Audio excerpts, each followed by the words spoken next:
Hey guys.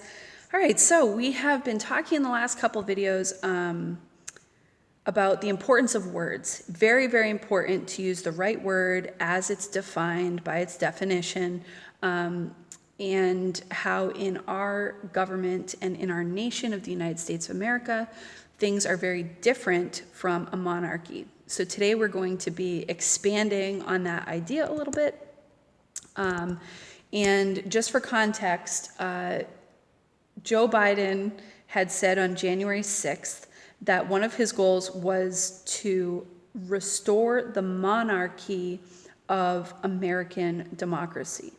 Now, American democracy, first of all, America is not a democracy, so that's what we're going to talk about. But it's definitely not a monarchy.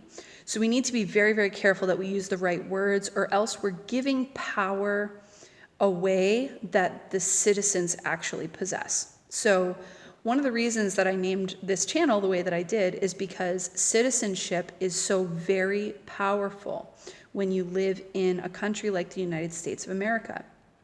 So in a monarchy, the citizens have almost zero say. Essentially, you have a head of state, and when I say head of state, I do mean the head of the country.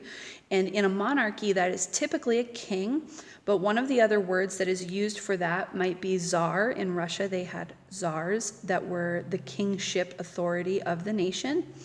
In a true monarchy, what you'll have is the king literally owns everything. He owns all property. He decides all justice. Every government decision falls on his shoulders. Commerce also falls on his shoulders. He gets to decide who can trade with who. He owns all the goods in the nation. All the property is under his authority, and he is able to disperse that at his sole discretion. So he doesn't have to have input from anyone else. He makes that decision.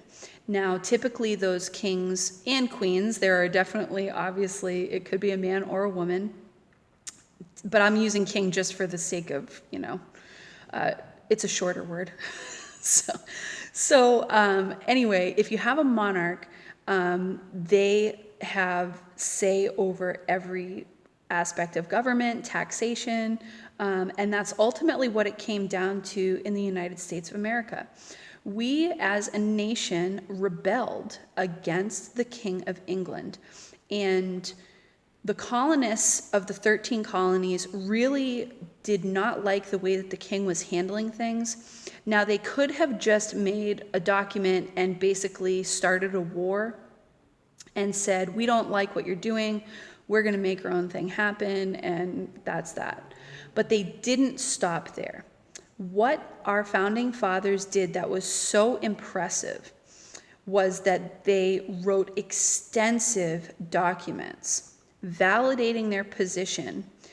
And basically, they were the first group of people to form a nation that flew in the face of the thought process of the time.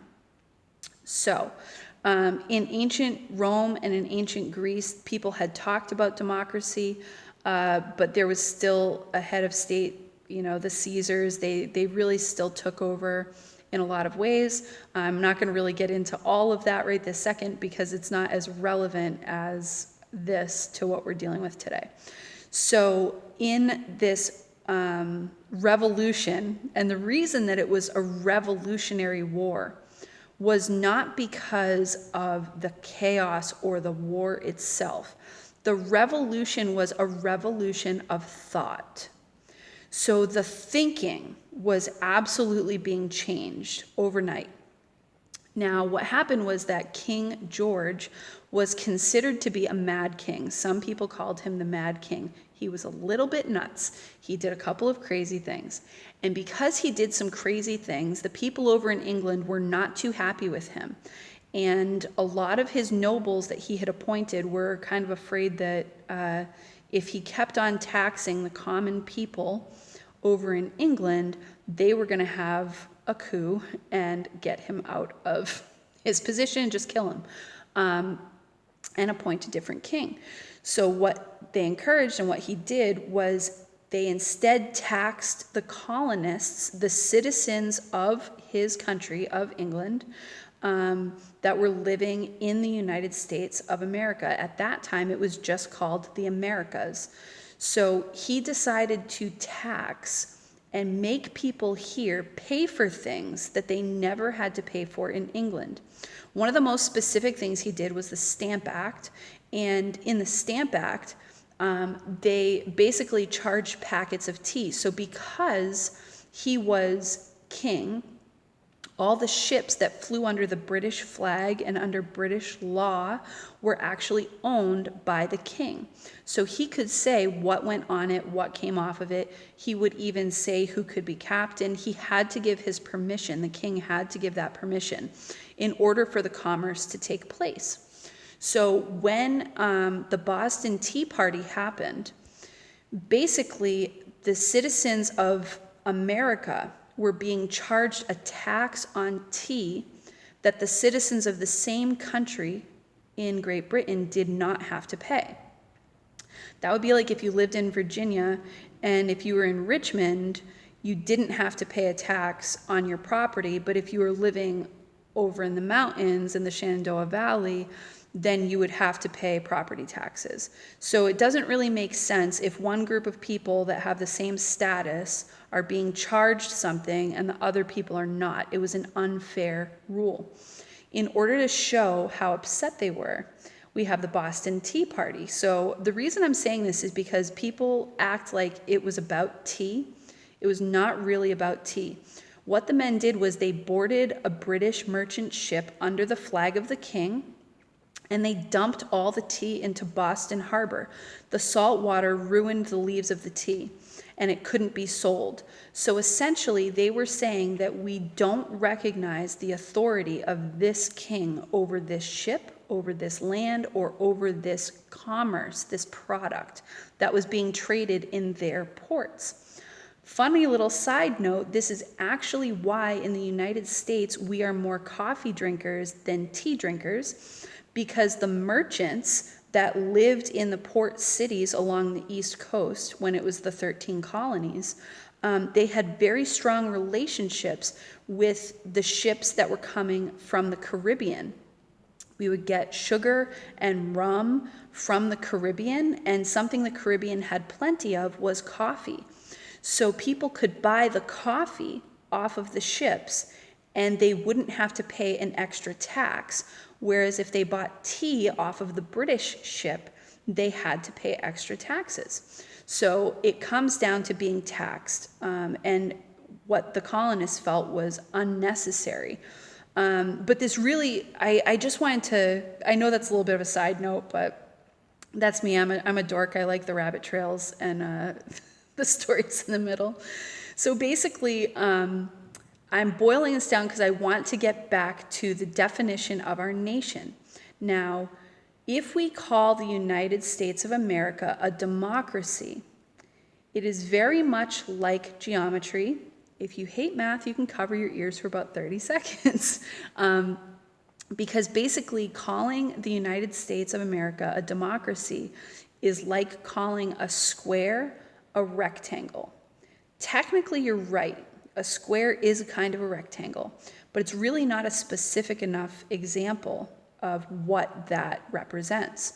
So in the same way, democracy means that rather than the king having ultimate authority over the land and the people, it is actually the common citizen who has all authority and who holds all power.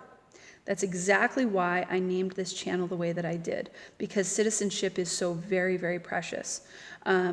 Now, in a true democracy, the people, because they have the power, would have to vote on every single decision in the nation. So that means that if somebody wanted to trade with France, the entire group of people would have to get together. Everyone in the country would have to make voting happen. It would basically happen constantly. You'd have to decide for every single decision, every person would have to vote. So that is why most modern democracies are actually run as a republic. A republic is where you have a free vote, a free democratic election, where you're not charged for it. It is open to every single citizen. And what the citizens do is they vote on some important matters, but the rest of the decisions of the land are decided by a group of representatives. Now, this is a big difference in lordship and kingship, because in a monarchy, they work from the top down, and the person that has the most power is the king, and he appoints the power to his noble class of upper citizens, and they really did consider themselves better than the regular citizens, the kind of peons of that nation. So in a republic, instead, it's from the bottom up. Essentially, the people who hold all power can vote somebody in and they can vote somebody out. And by doing that, the people still hold the power, but their decisions can be represented by one person. In our case, we have, the two senators for each state and a number of representatives based on the population. But that brings me to my next point. Because republic, even though it's in the Pledge of Allegiance, which, by the way, was written, I believe it was 1892, so it was over 100 years after our nation was formed that was written, but it does say, to the republic for which it stands in the Pledge of Allegiance. That's still not really specific enough, because our nation is a constitutional republic. What that means is that the representatives who are voted in by the people cannot operate outside of a set of rules that the people have decided on. And that set of rules is the Constitution. So our country has a constitution, and each state and commonwealth in our nation also has a constitution. So our representatives, our legal processes, can only be decided by the citizens who are also residents of that exact place that they are voting from. And what this means is that the citizens of the nation have control over everything.